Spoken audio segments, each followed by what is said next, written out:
hamba, jadikan ku hamba setia kepadamu. Haleluya. Haleluya. Tuhan, biar kami menghidupi janji kami ini, Tuhan Yesus.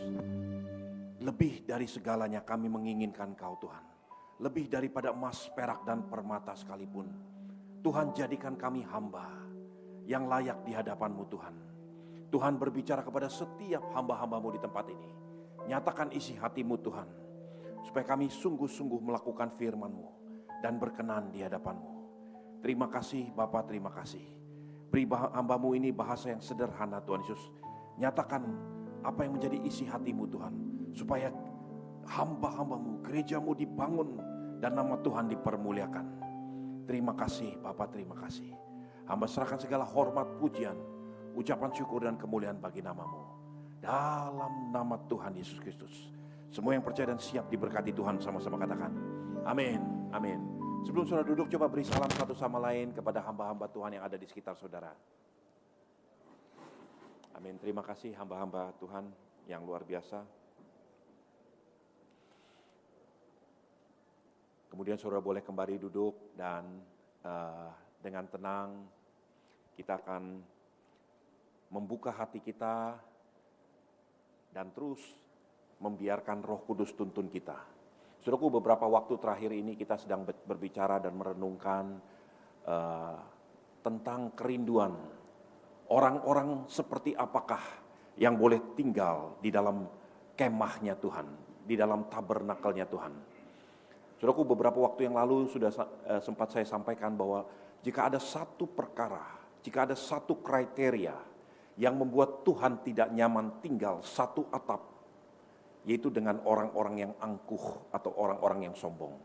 Saudaraku, kita berkali-kali berbicara. Nah, saudaraku, mungkin saudara juga seperti saya. Tadinya saya berpikir kesombongan itu masalah yang mudah untuk dimengerti. Kalau saya membusungkan dada, kalau saya membanggakan diri, kalau saya meninggi-ninggikan diri, itu adalah sombong. Itu benar. Tapi sebetulnya jauh lebih daripada hal-hal tadi.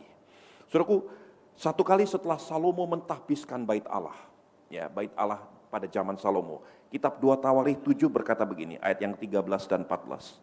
Bila mana aku menutup langit sehingga tidak ada hujan, dan bila mana aku menyuruh belalang memakan habis hasil bumi, dan bila mana aku melepaskan penyakit sampar di antara umatku, dan umatku yang atasnya namaku disebut, merendahkan diri, berdoa dan mencari wajahku, dan seterusnya dan seterusnya.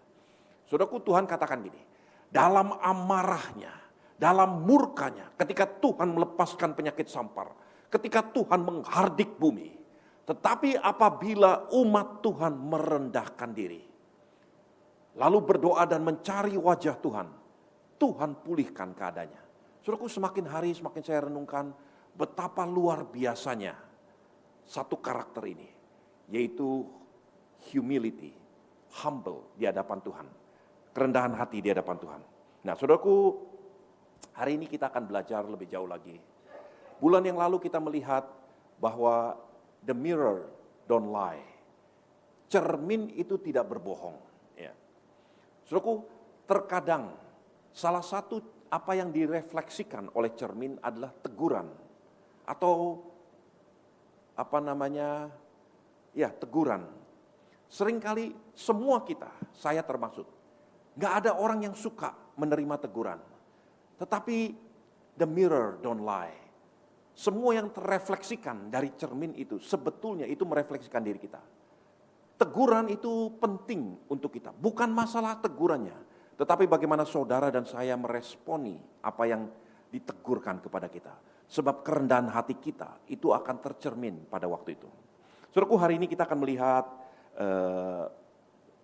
dua kriteria lagi, dua hal lagi yang akan menjadi tolak ukur. Ini bukan untuk menghakimi, tapi biar masing-masing kita, termasuk saya, membuka diri kita sendiri dan melihat apakah butir-butir keangkuhan itu tumbuh subur di dalam diri saya.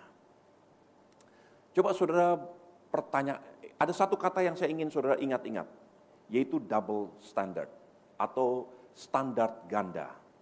Nah, saudaraku, ada dua pertanyaan yang kita ingin bicarakan kepada diri kita sendiri. Ya, sekali lagi ini semua tentang diri kita, untuk menguji, menyelidiki, apakah saya mempunyai cikal bakal kerendahan hati itu. Saudaraku, yang pertama, apakah saya orang yang mudah untuk minta maaf? Saudara nggak usah jawab kepada siapa-siapa, tapi jawab kepada dirimu sendiri. Apakah sulit sekali, berat bibir saya, berat tingkah laku saya untuk menyatakan, I'm sorry, I made a mistake, aku yang salah. Saudaraku, sebagian besar manusia nggak mau ingin menyalahkan, dipersalahkan, atau mengakui kesalahannya. Lalu yang kita lakukan, kita dolak-dalik dan sebagainya. Kalau toh kita mengakui salah. Nah, saudaraku, saya ingin ajak saudara untuk melihat dan memperhatikan tanpa disadari kita terlibat dalam hal ini. Saudaraku, kita mulai menjustify atau membenarkan atau meringankan kesalahan kita. Dengan apa? Yang pertama, saudara dan saya seringkali kita melakukan double standard tentang kesalahan kita dibandingkan dengan kesalahan orang lain. Apa standar beda? Ada standar ganda. Kalau tentang kesalahan saya mencoba meluruskan atau menjelaskan my intention. Niat hati saya. Oh, sebetulnya maksud saya tuh nggak begini loh. Tujuan saya tuh nggak begitu. Maunya tuh bukan begini. Kamu salah ngerti, maksudnya begini. Niat saya tuh begini. Kita mencoba menjustify, mengoreksi atau membenarkan kesalahan saya dengan menunjukkan my intention. Tetapi ketika kesalahan orang lain, kita akan menjudge orang lain berdasarkan their action, bukan intention. Sekali lagi, kalau tentang kesalahan saya mencoba sungguh-sungguh menjelaskan, menerangkan my intention. Tapi tentang kesalahan orang lain, saya akan menyatakan, this is your action. Ini yang kamu perbuat, ini yang kamu lakukan. Jadi judgement saya tentang orang lain itu berdasarkan actionnya.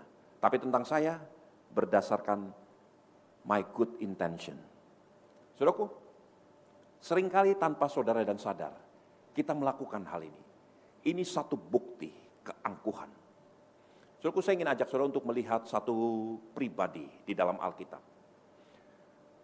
Mungkin kalau boleh saya katakan, nggak ada orang yang begitu bobroknya, padahal begitu dipermuliakan oleh Tuhan, dan hancur karena satu perkara ini, yaitu kerendahan hati. Saudara boleh lihat dari seluruh kitab 1 Samuel tentang satu pribadi yang namanya Saul, Raja Saul. Ketika pertama kali Israel menginginkan seorang raja, mata Tuhan tertuju kepada satu pribadi, dari satu suku yang paling kecil, dari kaum yang paling sederhana, dari keluarga yang paling kecil dari semuanya, dan dipilihlah satu orang yang namanya Saul. Saudaraku, Saul sendiri mengakui ketika dia dipilih oleh Samuel, dia katakan, bukankah kaumku adalah kaum yang paling kecil? Keluargaku adalah keluarga yang paling tidak berarti. Suku kami berasal dari suku Benyamin, suku yang paling kecil di tanah Israel. Semuanya dipilih yang paling kecil. Tuhan angkat Saul menjadi raja atas Israel. Orang bahkan pada waktu mau dilantik, pada waktu mau di inauguration, mau ditahbiskan, Saul terpaksa bersembunyi dan orang menyeret Saul untuk ditarik supaya dia mau didudukkan di atas tahta.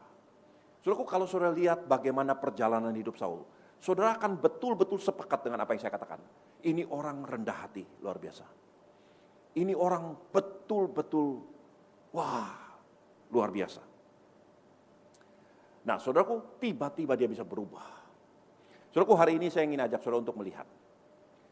Perhatikan kebenaran firman Tuhan ini. Saudaraku, ketika Saul satu kali, coba perhatikan di 1 Samuel 15. Saudaraku, Tuhan berpesan kepada Samuel. Dan pesan itu menjadi tugas pertama yang Saul harus lakukan, yaitu menuntas habis, memberantas seluruh kaum Amalek pada waktu itu. Saudaraku, pesannya jelas sekali. Kalau nanti sudah pulang, sudah lihat sendiri di dalam 1 Samuel 15. Pesan Tuhan pesan Tuhan melalui Samuel kepada Saul. Berantas total seluruh kaum Amalek. Jangan sayangkan semua hewan-hewannya, semua anak-anak perempuan, semuanya bantai total. Tapi Saul menyelamatkan hewan-hewan yang tambun-tambun. Bahkan Raja Agag diselamatkan. Lalu ketika dia ditegur, perhatikan apa yang Saul katakan kepada Samuel. Coba lihat 1 Samuel 15 ayat 13 sampai 15. 1 Samuel pasal 15 ayat 13 sampai ayat yang ke-15. Demikian firman Tuhan. Ketika Samuel sampai kepada Saul, berkatalah Saul kepadanya, "Diberkatilah kiranya engkau oleh Tuhan, aku telah melaksanakan firman Tuhan." Tetapi kata Samuel, "Kalau begitu, apakah bunyi kambing domba yang sampai ke telingaku dan bunyi lembu-lembu yang kudengar itu?" Jawab Saul, "Semuanya itu dibawa daripada orang Amalek, sebab rakyat menyelamatkan kambing domba dan lembu-lembu yang terbaik dengan maksud untuk mempersembahkan korban kepada Tuhan Allahmu, tetapi selebihnya telah kami tumpas." Coba saudara perhatikan sekali lagi. Ketika Saul ditegur oleh Samuel, apa yang keluar dari mulut Saul? Dia menjustify, dia mencoba membenarkan apa yang dia perbuat dengan menunjukkan intentionnya, niatnya. Oh, ini semua saya selamatkan untuk persembahan bagi Tuhan. Ini diselamatkan oleh rakyat untuk korban bagi Allah kita. Untuk perayaan nanti bagi Tuhan. Apa yang dilakukan oleh Saul? Dia menjustify kesalahannya dengan menunjukkan intentionnya. Benar atau enggak benar, hanya dia yang tahu.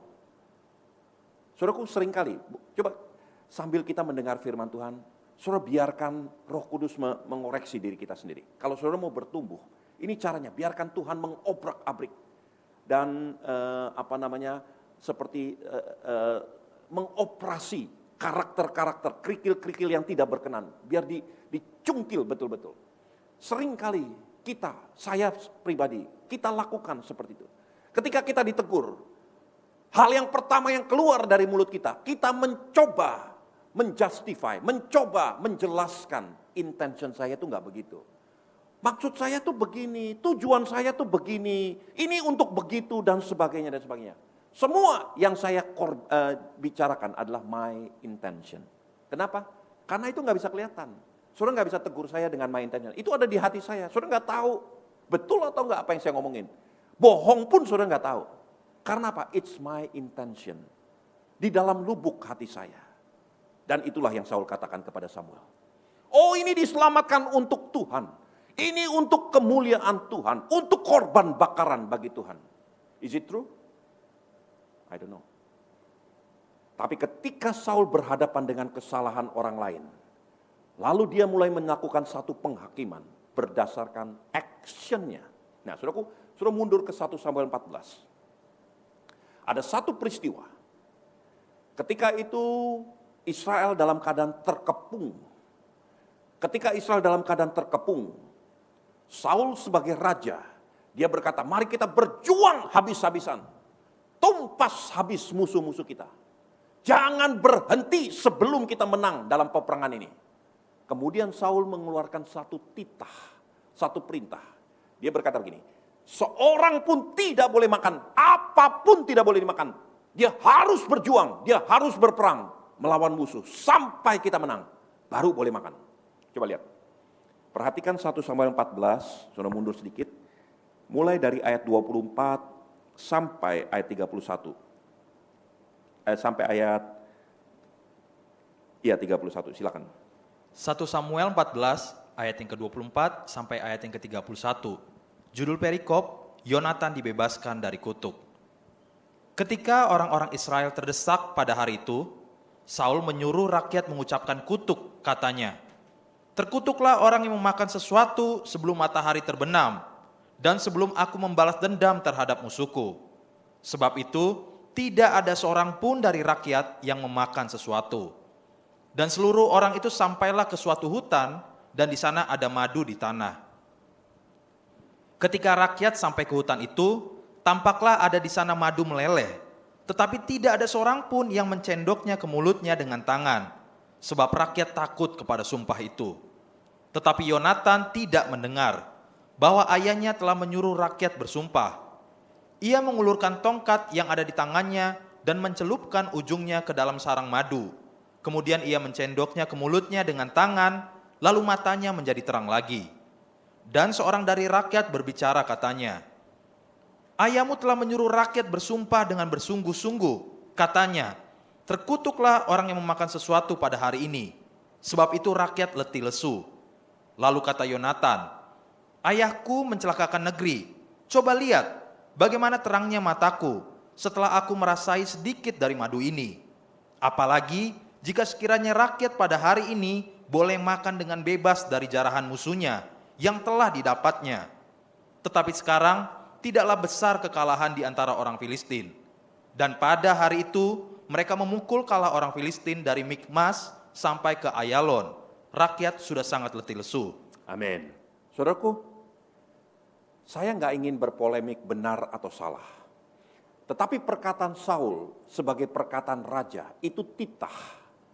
Dan itu dihormati oleh seluruh orang Israel. Titah yang gila betul-betul. Sedang berperang. Nggak boleh makan. Bukan karena berpuasa bagi Tuhan. Ini seperti diet gitu ya. Supaya betul-betul perang tanpa istirahat. Habis total. Tumpas total semua orang Filistin. Ternyata kemenangannya nggak terlalu banyak. Menang tapi nggak terlalu banyak. Karena apa? Rakyat letih lesu. Coba saudara bayangkan. Udah nggak makan, harus berperang, berjerih payah. Nah, pada waktu titah itu dikatakan, Yonatan anak Saul nggak dengar. Pada waktu dia lewat, dia melihat ada madu hutan. Dia cucukkan tongkatnya, dimakan sedikit madu hutan. Maka tiba-tiba dia mendapatkan kekuatan baru. Bujangnya berkata, hati-hati. Ayahmu sudah berkata, terkutuk orang yang makan apapun hari ini. Yonatan berkata, ayahku telah mencelakakan banyak orang. Coba lihat, kalau saja diizinkan rakyat makan. Kecuali mereka disuruh puasa raya. Kalau mereka makan supaya mereka bisa bertempur, berjuang dengan sungguh-sungguh. Pasti kita akan mengalami kemenangan banyak. Saudaraku, singkat cerita semuanya selesai. Gak ada hubungannya. Kemudian Saul bertanya kepada Tuhan. Kenapa begini, kenapa begitu dan sebagainya. Gak dijawab oleh Tuhan. Ketika gak dijawab, Saul kecewa dan dia tanya, siapa yang salah? Coba keluargaku di sini, rakyat di sana. Ternyata dibuang pundi. Yang salah keluarga Saul. Antara Saul dan Yonatan. Lalu kemudian Saul berkata gini, Yonatan kamu di sana, aku di sini. Dibuang lagi undi. Siapa yang salah? Ternyata jatuh kepada Yonatan. Coba lihat ya. Perhatikan ayat 43 sampai 46. 1 Samuel 14 ayat 43 sampai ayat yang ke-46. Demikian firman Tuhan. Kata Saul kepada Yonatan, "Beritahukanlah kepadaku apa yang telah kau perbuat." Lalu Yonatan memberitahukan kepadanya, katanya, "Memang aku telah merasai sedikit madu dengan ujung tongkat yang ada di tanganku. Aku bersedia untuk mati." Kata Saul, "Beginilah kiranya Allah menghukum aku, bahkan lebih lagi daripada itu. Sesungguhnya Yonatan, engkau harus mati." Tetapi rakyat berkata kepada Saul, "Masakan Yonatan harus mati? Dia yang telah mendapat kemenangan yang besar ini dari Israel. Jauhlah yang demikian, demi Tuhan yang hidup. Sehelai rambut pun dari kepalanya takkan jatuh ke bumi. Sebab dengan pertolongan Allah juga dilakukannya hal itu pada hari ini. Demikianlah rakyat membebaskan Yonatan, sehingga ia tidak harus mati." Maka pulanglah Saul setelah mengejar orang Filistin, dan orang Filistin itu pun kembali ke tempat kediamannya. Saudara tahu apa yang terjadi pada waktu itu? Saul nyaris dikudeta. Saul nyaris diabaikan oleh rakyat. Saul berkata kepada Yonatan, "Yonatan, apa yang kau perbuat?" "Oh, aku makan madu sedikit." Lalu Saul berkata gini, tanpa peduli tentang intention daripada Yonatan. Yonatan dihakimi oleh Saul, ayahnya sendiri, berdasarkan actionnya yang dia lakukan. "Kamu harus mati." Rakyat tiba-tiba berontak membela Yonatan. Dia katakan, bukankah kemenangan hari ini itu didatangkan karena Yonatan? Yonatanlah pahlawan yang membatangkan kemenangan atas Filistin hari ini. Dan Tuhan menyertai Yonatan. Rakyat menghalangi Saul untuk menjatuhkan hukuman mati kepada anaknya sendiri. Yang dia hakimi berdasarkan actionnya. Saudaraku, yang saya ingin sampaikan kepada saudara di sini tempat. Saudara bisa lihat dualisme yang terjadi bagi Saul ketika berhadapan dengan kesalahan. Ketika berhadapan dengan kesalahannya sendiri, dia mencoba mendekorasikan dirinya dengan menjelaskan intentionnya. Ketika berhadapan dengan kesalahan orang lain, dia mencoba menghakimi berdasarkan actionnya tanpa bertanya, why? Kenapa kamu lakukan itu? Double standard inilah yang membuat atau menunjukkan satu hal yang sangat nyata daripada Saul, yaitu aroma arrogance, keangkuhan. Karena saya nggak bisa minta maaf. Kalau terpaksa saya harus minta maaf. Kalau terpaksa memang betul-betul ditunjukkan saya salah, saya akan membela diri dengan menunjukkan my good intention. Karena nggak ada yang bisa menghakimi. Itu ada di dalam hati saya. Saya bilang aja ini semua saya jarah untuk persembahan bagi Tuhan, untuk acara ibadah bagi Tuhan, untuk korban bakaran bagi Tuhan. Gak ada yang bisa menyanggah pernyataan ini. It's my intention. Hanya Tuhan dan saya yang tahu. Sudah bisa mengerti? Kenapa mulai hari ini kita hamba-hamba Tuhan belajar satu hal. Gak usah membela diri. Kalau saya salah, katakan I'm sorry. I made a mistake. That's it. Gak perlu berbelit-belit. Gak usah dijelaskan intentionmu. Take accountability. Sudah tahu, ada kata, dalam bahasa Inggris ada kata accountability dan ada kata responsibility. Accountability adalah take action untuk kesalahan kita sendiri. I made a mistake. Gak perlu dijelaskan. Tuhan tahu kenapa kita lakukan itu. It's okay. I made a mistake. Semua orang make mistake. Tapi belajar satu hal. Kalau saudara mau menumbuhkan karakter kerendahan hati, belajar untuk take ownership, akui tindakanmu sendiri. Saudaraku, itu hal yang pertama yang saya ingin ajak saudara untuk renungkan. Bagian kedua yang saya ingin ajak saudara untuk belajar memperhatikan dan bertanya kepada diri kita sendiri masing-masing. Apakah saya betul-betul orang yang rendah hati? Seandainya saya bercermin gitu ya, dan saya tahu the mirror don't lie. Cermin itu enggak bohong. Hal kedua yang saya bisa tanya kepada diri saya sendiri. Apakah saya masih bersedia mengerjakan sesuatu yang dulu, yang lebih hina, lebih rendah yang pernah saya lakukan. Karena sekarang saya sudah begini. Maksud saya begini ya, saya jelaskan. Kalau dulu saya ini menjadi ushers, penjaga pintu di luar. Salam, terima kasih, selamat datang dan sebagainya. Terus kemudian saya diberi tugas untuk jadi worship leader di atas. Atau menjadi pengkhotbah. Sudah berkali-kali berkhotbah. Apakah saya masih mau mengerjakan pekerjaan yang dulu saya kerjakan? Atau saya merasa itu udah gak level. Level saya udah beda. It's not my level anymore, gitu ya. You are not my level. Pernah gak saudara berasa seperti itu? Saudara, mungkin kita nggak akan mengakuinya. Kalau saya boleh jujur, kita nggak ngakuin. Tapi saya temukan begitu banyak hamba-hamba Tuhan. Dalam pikirannya, dalam hatinya, bahkan sekali waktu terucapkan dengan kata-kata, masa saya ngerjain begituan? Itu kan bukan tugas saya. Itu kan bukan level saya. Masa saya disuruh ngerjain begituan? Masa saya disuruh main musik di sekolah minggu? Masa saya suruh ngajar sekolah minggu? Saya kan udah biasa berkhotbah di antara ratusan ribuan orang. Masa saya bicara dengan anak-anak? It's not my level. Saudaraku, kalau ini terjadi, diucapkan ataupun tidak diucapkan, let me tell you, itu satu bukti pasti saya adalah orang sombong. Nggak ada alasan lain.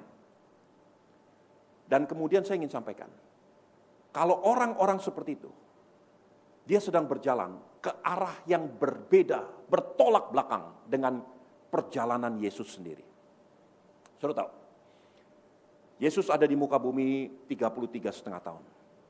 Pelayanannya 3,5 tahun sebagai hamba Tuhan.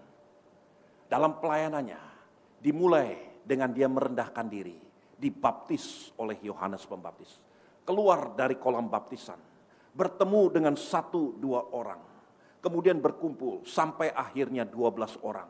Dari 12 orang dia berjalan ke kanan ke kiri dengan harus membuang jala dari waktu ke waktu untuk nangkap ikan, untuk kasih makan bagi dirinya sendiri. Lama-kelamaan Yesus semakin populer, semakin terkenal, sampai akhirnya menjadi begitu populernya. Semua orang ingin bertemu dengan Yesus. Semua orang ingin mengundang Yesus untuk mengadakan ibadah, KKR, dan perjamuan dan sebagainya. Karena Yesus semakin terkenal, bahkan semakin berbahaya bagi para ahli-ahli Taurat, bagi para imam. Karena Yesus lebih terkenal dari para imam atau para ahli-ahli Taurat. Mereka bermufakat untuk mencari celaka bagi Yesus. Pada puncak karirnya, ketika dia hampir menyelesaikan tugasnya di dalam waktu 3,5 tahun. Saudara tahu apa yang dia lakukan? Dia sisihkan lengan bajunya. Dia basuh kaki murid-muridnya.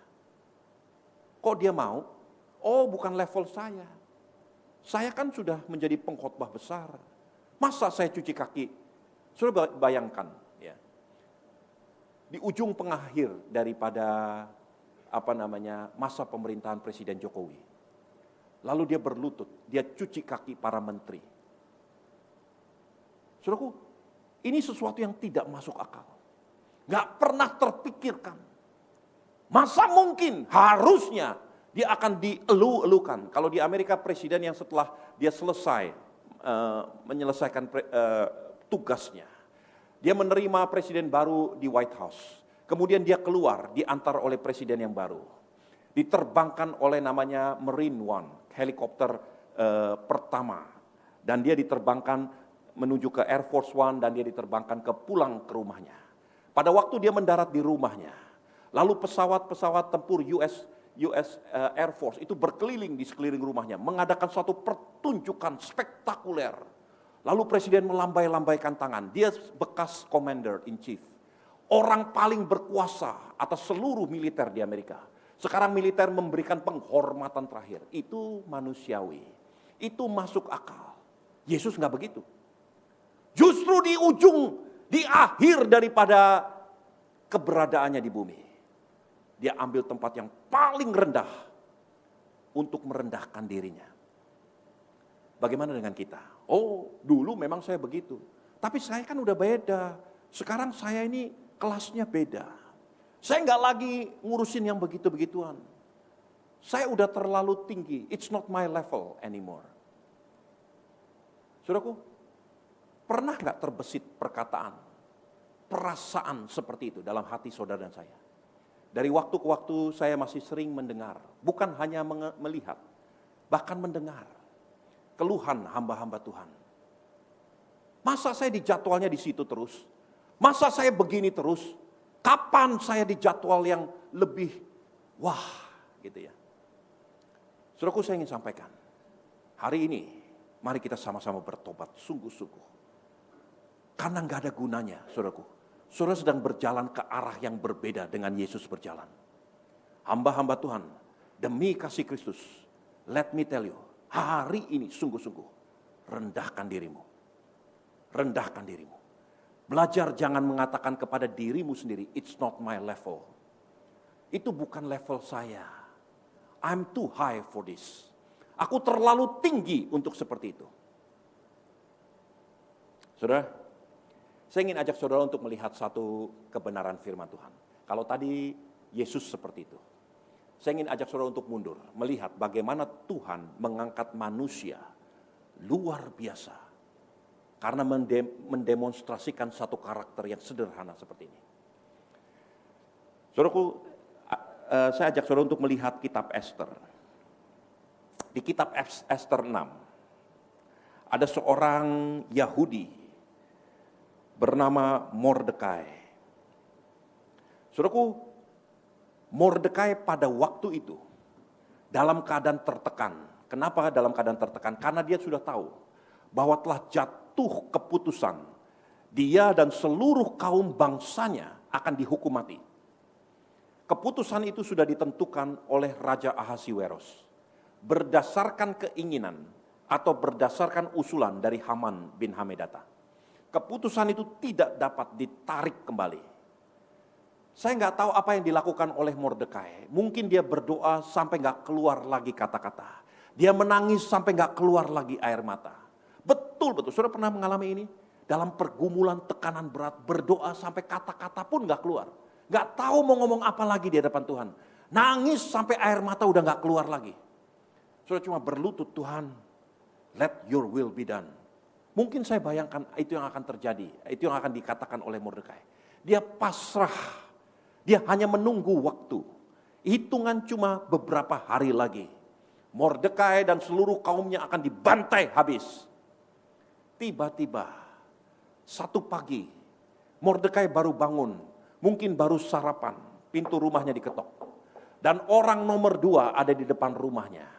Perdana Menteri daripada seluruh media Persia, yaitu Haman bin Hamedata ada di rumahnya.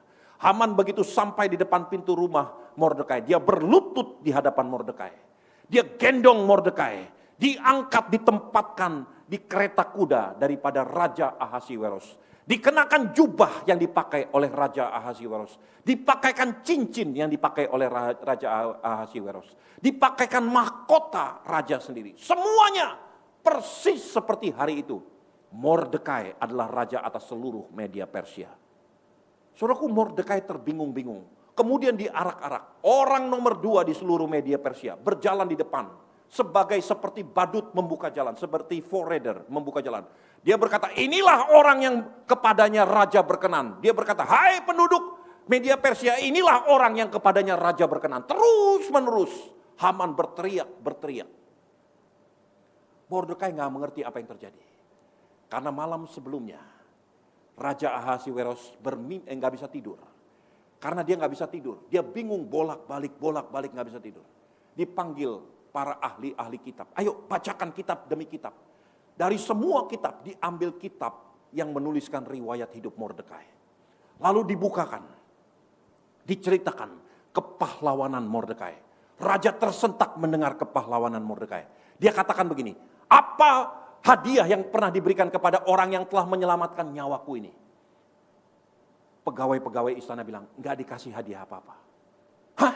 Masa enggak dikasih hadiah apa-apa? Enggak dikasih hadiah apa-apa. Raja masih bingung-bingung, tiba-tiba ada Haman di depan istana. Panggil Haman. Lalu raja bertanya, hei Haman, hadiah yang paling pantas untuk orang yang raja begitu berkenan itu apa? Haman berpikir ini pasti untuk saya. Orang kalau GR itu bisa begini, saudaraku. Dia begitu GR-nya, oh ini pasti untuk saya. It's for me. Dibual-bual cerita. Oh harus diarak-arak keliling kota, keliling negara. Dia dikenakan jubah raja, mahkota raja, cincin raja. Diarak-arak dengan kereta kuda raja. Dan seorang berdiri di depannya katakan, inilah orang yang raja berkenan. Inilah bukti perkenanan raja kepada manusia. Ini orangnya. Lalu raja berkata, oke, lakukan persis seperti itu bagi Mordekai, orang Yahudi itu. Merah mukanya. Bingung dia, tapi gak berani bicara. Lakukan sekarang. Dia langsung lakukan. Mordekai juga masih bingung. Seperti Haman bingung waktu itu. Semua orang bingung. Mordekai pikir, apa saya mimpi? Dicubit tangannya. Oh sakit. Dia cubit lagi yang kiri, yang kanan. Betul saya gak bermimpi. Diarak-arak sepanjang hari. Menjelang sore. Selesai diarak-arak. Haman sudah keletihan. Teriak-teriak sepanjang jalan. Ini orang yang raja berkenan kepadanya. Begitu Mordekai pulang. Jubahnya dicopot.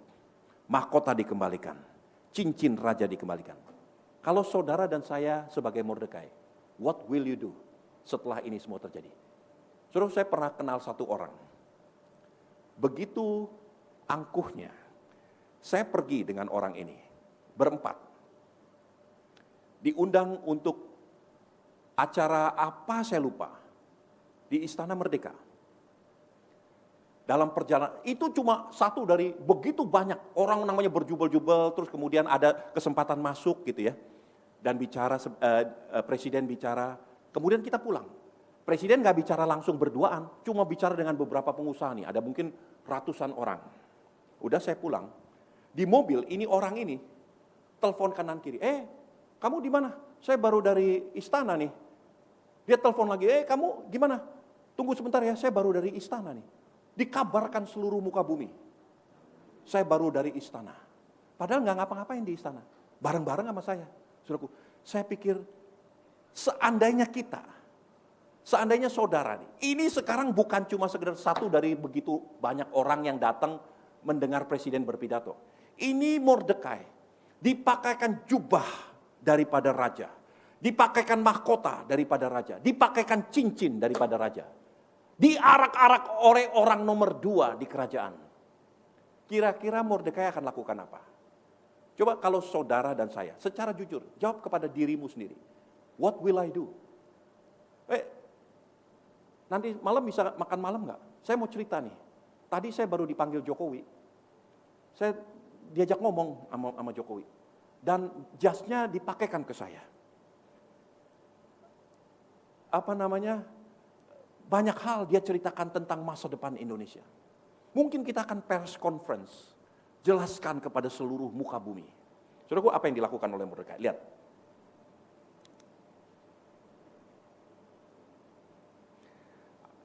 Ester 6 ayat yang ke-11 dan 12.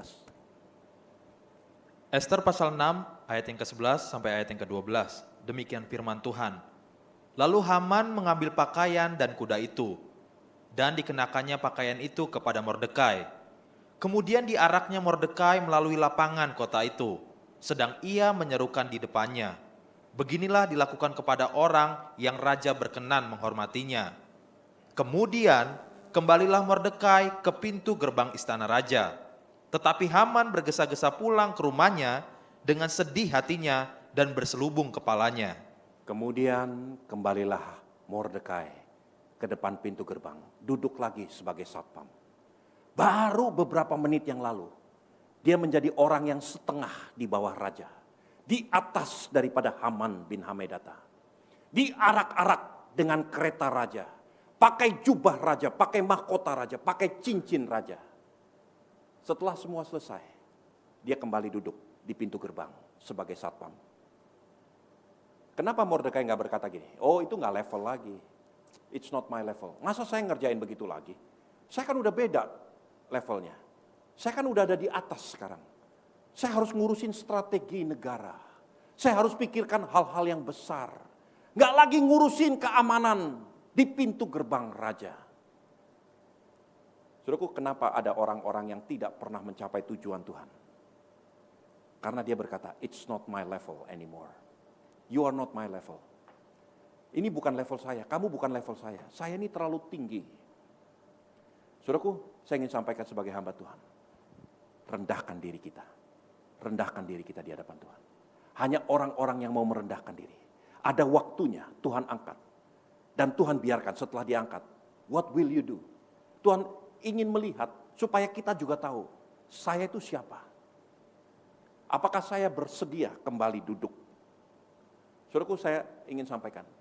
Dari waktu ke waktu, ada beberapa hamba-hamba Tuhan yang saya katakan, ayo belajar untuk duduk diam. Kita berdoa bersama-sama. Secara korporat, kita merendahkan diri kita bersama-sama. Saya ngapain Pak datang ke doa pengerja? Saya cuma duduk, saya biasa khotbah. Orang biasa dengar saya. Saudaraku, ini saya dengar sendiri, orang-orang bisa berkata begitu. Ada beberapa orang bisa berkata seperti itu. Saya ini udah terlalu tinggi. Saya biasa duduk berbicara di depan orang-orang. Beberapa waktu yang lalu saya bicara dengan Pak Purba, dengan salah satu hamba Tuhan. Cukup prominent di BPD Banten. Saya katakan, kalau kamu nggak mau berdamai, besok kalian mau khotbah, itu hari Sabtu. Kalian mau khotbah apa besok? Sebagai hamba Tuhan, sebagai doktor sekalipun. Besok kalian akan khotbah. Ini saya ngomong bicara begini Pak Purba tahu. Karena saya bicara depan Pak Purba, saudara. Terlalu angkuh. Oh, saya ini dikenal sebagai orang yang rendah hati, dia katakan depan saya. Dia ngomong begitu, saudaraku. Saya ini dikenal di BPD sebagai orang yang rendah hati. Orang rendah hati itu gak kemana-mana bilang, oh saya rendah hati, saya rendah hati. Itu sombong namanya. Saudaraku, saya ingin sampaikan. Ada waktunya Tuhan angkat. Kemudian Tuhan mengundurkan diri.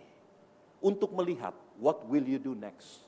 Apa yang akan kau lakukan setelah kau ada di atas? Apakah kau akan kembali pulang? Anak-anak, kita ajar anak-anak kita. Sekolah lebih tinggi dari kita. Lebih pintar, lebih berhasil dari papa mama. Ketika dia pulang, papa mama saya gak mau pulang ke rumah. Kenapa? Rumahnya kotor, rumahnya jelek.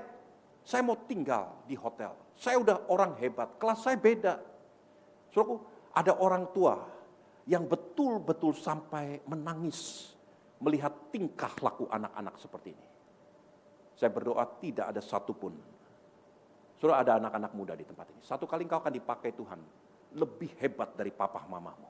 Diberkati Tuhan lebih luar biasa dari papa mamamu. Tapi jangan menjadi kacang yang lupa kulit. Ingat dari mana engkau berasal. Mordekai tahu dia baru diarak-arak, tapi dia dulunya duduk di depan pintu gerbang. Ketika itu semua selesai, dia kembali lagi. Dia nggak tahu kenapa dia diarak-arak. Dia tahu ini bukan tujuan Tuhan. Ada tujuan yang lain yang dia nggak mengerti. Karena dia belum mengerti, dia kembali lagi duduk di pintu gerbang. Saudaraku, kerendahan hati itu akan nyata. Nah, kenapa orang itu sulit untuk kembali duduk di pintu gerbang? Karena dia menerapkan double standard. Memang dulu saya di sini, tapi sekarang saya udah di sini. Kemuliaannya beda. Dulu yang tepuk tangan 2 orang, 3 orang. Sekarang ini yang tepuk tangan udah ribuan orang. Masa saya kembali lagi ke yang ditepokin 2-3 orang kayak burung merpati aja? Nggak mau lagi, karena saya udah berbeda. Saya udah kelasnya beda. Bukan level saya lagi seperti itu. Saudaraku, itu adalah nafas, aroma orang angkuh. Dia menerapkan double standard. Dia berpikir nilai dirinya, harga dirinya ditentukan oleh posisinya. Saudaraku, saya ingin sampaikan, harga dirimu tidak ditentukan oleh posisimu, tapi oleh karaktermu. Posisimu boleh tinggi, tapi kalau karakter kita bobrok, kita rendah di hadapan Tuhan. Hamba-hamba Tuhan, hari ini saya ingin sampaikan, belajar sungguh-sungguh mempertimbangkan, memperhatikan kebenaran firman Tuhan ini. Rendahkan dirimu, rendahkan dirimu. Kalau engkau mau berjalan sesuai dengan tujuan Tuhan, jangan menerapkan double standard seperti ini. Mordekai diangkat tinggi oleh Tuhan, karena Mordekai tahu dari mana dia berasal. Dia kacang yang gak pernah lupa akan kulitnya. Saudaraku, saya ingin masuk lebih jauh lagi. Nah, ini saya berdoa supaya saudara membuka hatimu. Sungguh-sungguh saudara buka hatimu. Karena mungkin kalau saudara ketemplak di beberapa hal yang tadi saya katakan. Di sini harusnya lebih banyak orang yang merasa bersalah. Saudaraku, saya ingin ajak saudara untuk melihat satu firman Tuhan. Perhatikan Amsal 22 ayat yang keempat. Kemudian kalau ada NIV, New International Version-nya, coba ditampilkan. Amsal 22 ayat yang keempat, silakan. Amsal pasal 22 ayat yang keempat, demikian firman Tuhan. Ganjaran kerendahan hati dan takut akan Tuhan adalah kekayaan, kehormatan, dan kehidupan. Kalau saudara baca firman Tuhan ini, berdasarkan apa yang ditulis oleh kitab Amsal dalam bahasa Indonesia, seakan-akan 2 perkara ini mendatangkan kekayaan, kehormatan, dan kehidupan. Karena dikatakan ganjaran kerendahan hati dan takut akan Tuhan adalah kekayaan, kehormatan, dan kehidupan. Coba lihat NIV bilang bagaimana, ada nggak? Kalau nggak ada, saya ingin nanti kalau sudah punya di handphone saudara, sudah bisa lihat sendiri. Humility is the fear of the Lord. Its wages are riches and honor and life.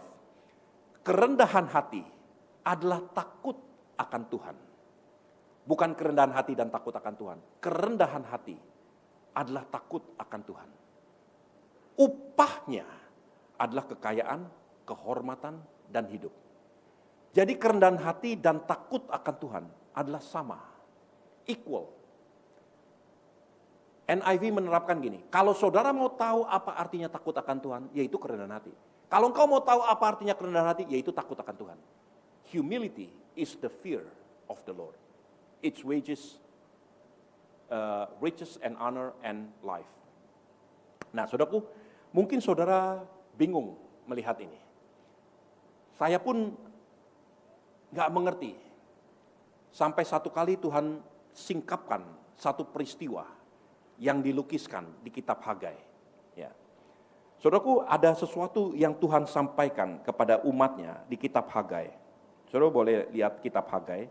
Perhatikan Hagai pasal yang pertama.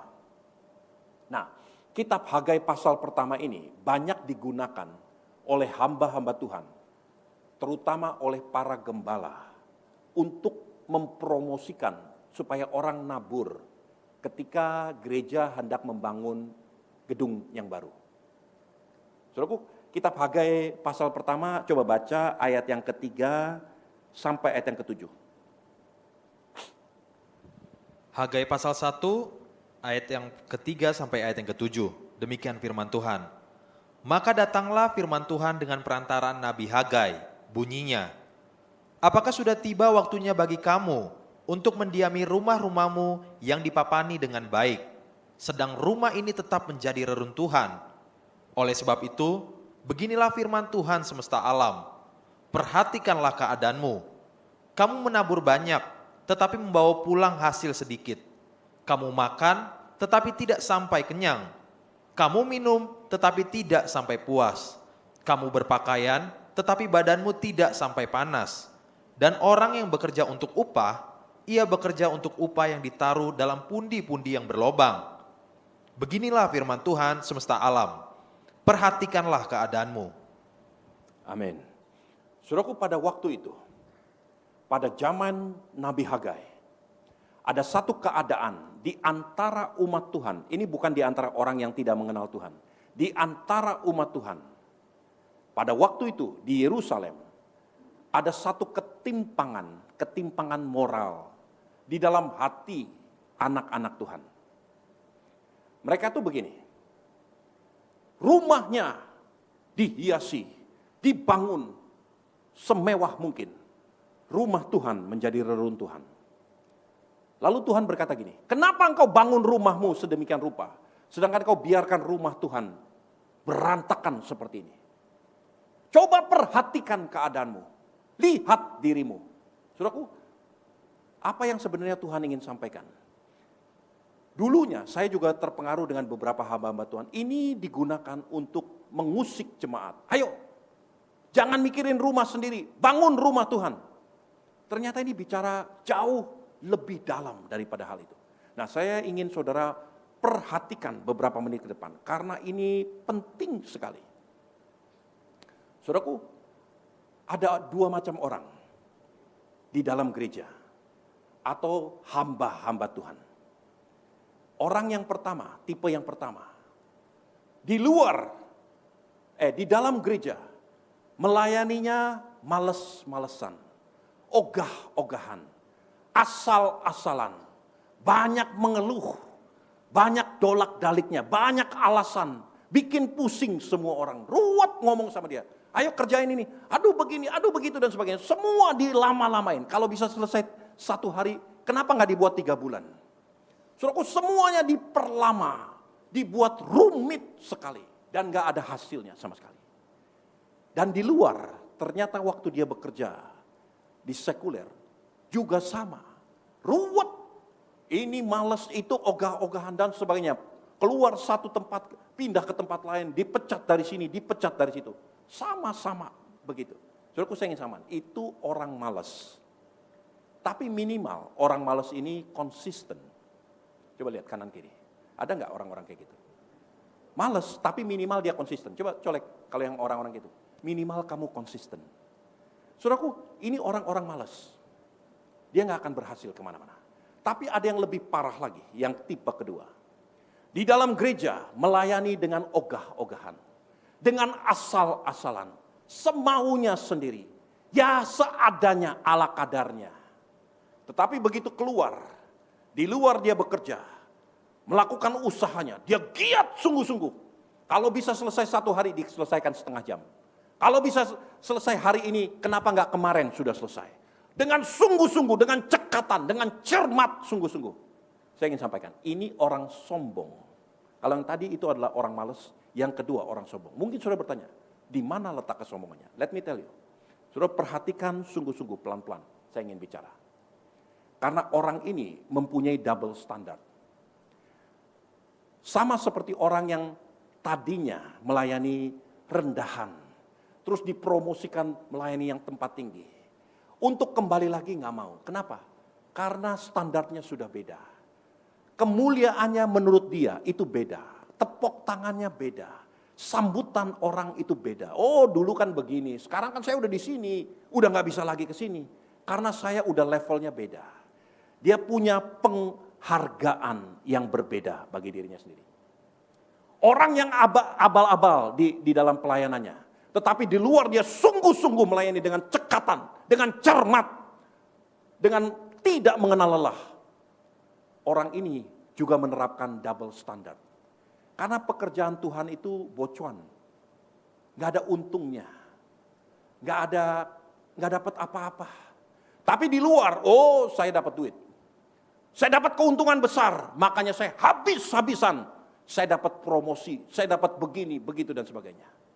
Dia menerapkan double standard. Apa bedanya dia dengan orang yang melakukan pelayanannya? Dulu begini, sekarang pelayanan begini, gak mau lagi kembali. Gak ada bedanya, saudara. Karena di hadapan Tuhan, dia menganggap rendah pekerjaan Tuhan. Ini gak ada duitnya, gak ada keuntungannya. Paling juga ditepokin. Kalau salah dikit nanti ditegur, diskors, dibeginikan, begitukan dan sebagainya. Ya udahlah, nggak usah macam-macam. Saya datang pulang.